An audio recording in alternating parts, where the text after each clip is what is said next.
La santé mentale n'est pas simplement une affaire individuelle, c'est aussi une affaire collective. L'environnement social est un déterminant de santé majeur parce qu'elles ont un impact direct sur le fonctionnement des organes et en particulier du cerveau.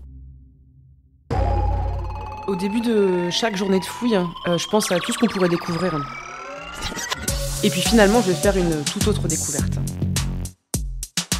Tous mes collègues m'ont dit que j'étais fou. Je développe mes idées en espérant que ça va marcher, évidemment, mais il y a toujours des périodes de doute. Les idées, elles n'arrivent pas quand on se concentre pour essayer de trouver des bonnes idées, elles arrivent dans des moments de flottement, dans des moments de sommeil. Bonjour à toutes et à tous, bienvenue dans la 3e saison de notre podcast Dans les pas d'Archimède. Cette année encore, des chercheuses et des chercheurs d'Aix-Marseille Université nous ouvrent les portes de leur laboratoire, nous parlent de leurs idées novatrices et partagent leurs découvertes. Pour cette nouvelle saison, 6 d'entre eux nous embarquent dans un véritable voyage scientifique. Médecine, énergie nucléaire, environnement, sport, musique.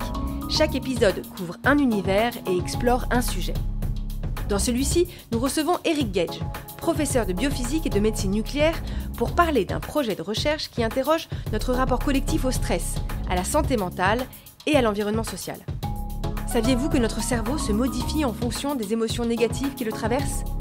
Eric Gage nous présente ses travaux nés d'une intuition pendant le confinement et qui ouvrent des perspectives nouvelles sur notre connaissance du cerveau. Vous êtes prêts ? Installez-vous bien, la science commence ici. Bonjour, je m'appelle Eric Gage, je suis médecin à l'hôpital de Timone, professeur à Aix-Marseille Université et je dirige une équipe de recherche à l'Institut Fresnel.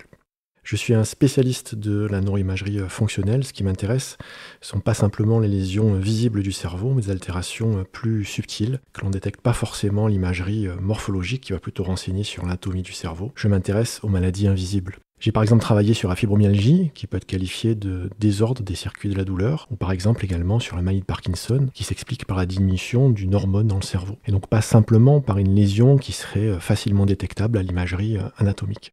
Et depuis quelques années, je m'intéresse aux impacts du stress collectif sur la santé, et en particulier sur le cerveau.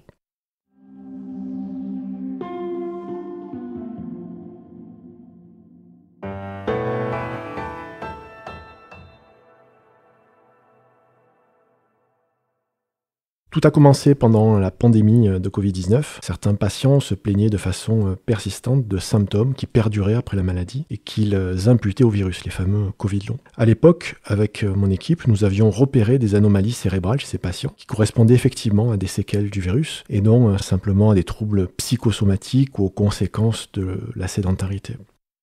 Pour étayer cette hypothèse de l'impact direct du virus, on s'est en effet d'abord intéressé à l'impact physique du confinement. Cette fois, on avait pu montrer que le nombre de jours passés à la maison, sans activité physique, entraînait un affaiblissement des réseaux cérébro-moteurs.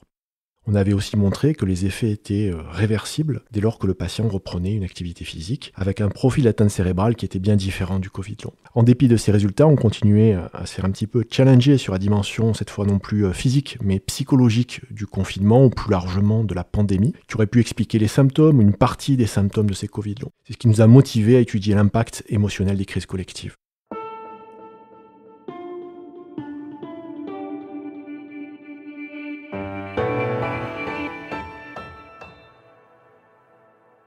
Au moment où nous avons commencé nos travaux, on disposait déjà d'outils pour analyser la production des contenus en ligne, notamment ceux postés sur les réseaux sociaux. Une équipe française avait justement étudié l'intensité des émotions négatives, la peur, la tristesse, la colère, qui s'étaient exprimées dans plus de 2 millions de tweets en France pendant le confinement.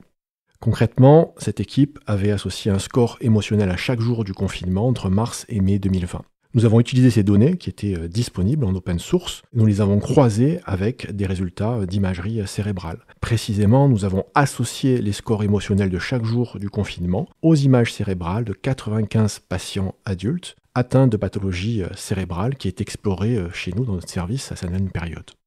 Le but de cette association était de mesurer si le climat émotionnel collectif laissait une trace biologique dans le cerveau.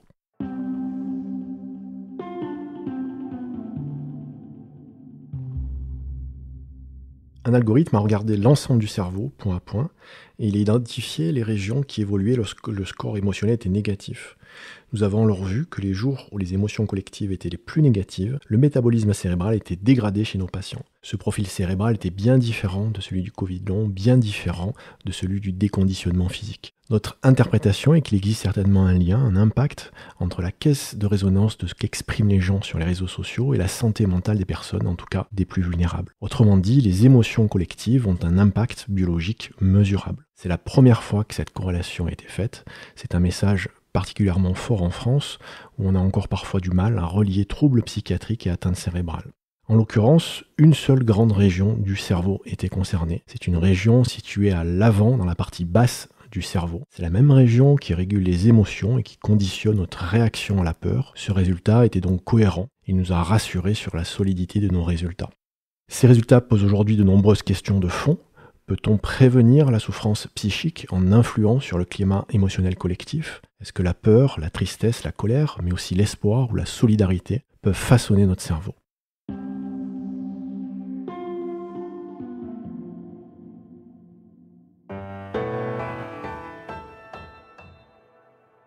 Nous avons constitué une équipe pluridisciplinaire qui a mêlé l'hôpital de la Timone, Aix-Marseille Université, mais aussi le CNRS, avec le docteur Stéphanie Calfa, qui est une spécialiste du stress post-traumatique, et enfin des psychiatres, le docteur Jacques-Yves Campion et le professeur Wissam Eladj de l'université de Tours.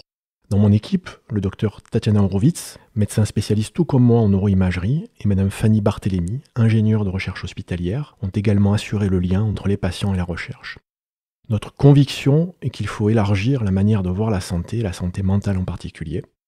L'Organisation mondiale de la santé définit d'ailleurs la santé comme un état de complet bien-être physique, mental et social, qui ne consiste pas simplement en une absence de maladie ou d'infirmité. La dimension sociale fait donc pleinement partie de ce que devrait être une bonne santé. On a peut-être trop réduit la santé à sa seule dimension physique, au détriment de la dimension sociale et en tout cas mentale.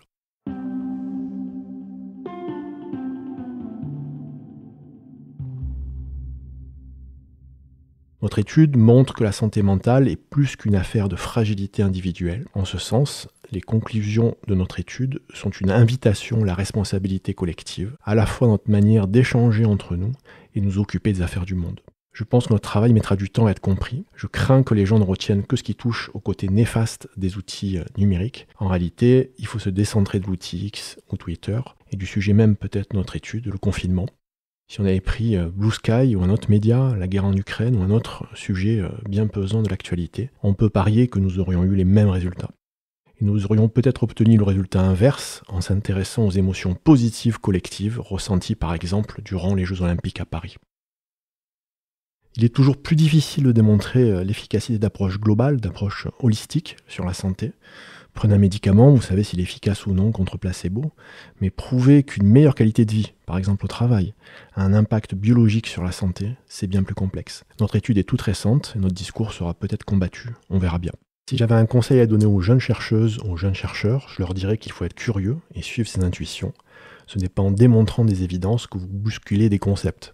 Si un résultat fait consensus trop rapidement, c'est peut-être qu'il n'a pas assez bousculé. Accepter d'être critiqué fait finalement partie du chemin, surtout lorsque l'on propose une nouvelle façon de concevoir la santé mentale. Vous venez d'écouter Dans les pas d'Archimède, le podcast qui révèle les découvertes scientifiques des chercheuses et des chercheurs d'Aix-Marseille Université. Si l'épisode vous a plu, partagez-le. Vous pouvez aussi nous soutenir en lui accordant le maximum d'étoiles dans votre appli de podcast. Je suis Charlotte-Henri de Villeneuve. Cet épisode a été enregistré dans les locaux de l'école de journalisme et de communication d'Aix-Marseille, le JICAM, avec le soutien précieux d'Isaora Gouffier-Guillot. Il a été monté par la géniale Méry Royer. La musique, elle, a été composée par HDV qui s'est également chargé du mix audio. Un grand merci à Eric Gage pour sa participation.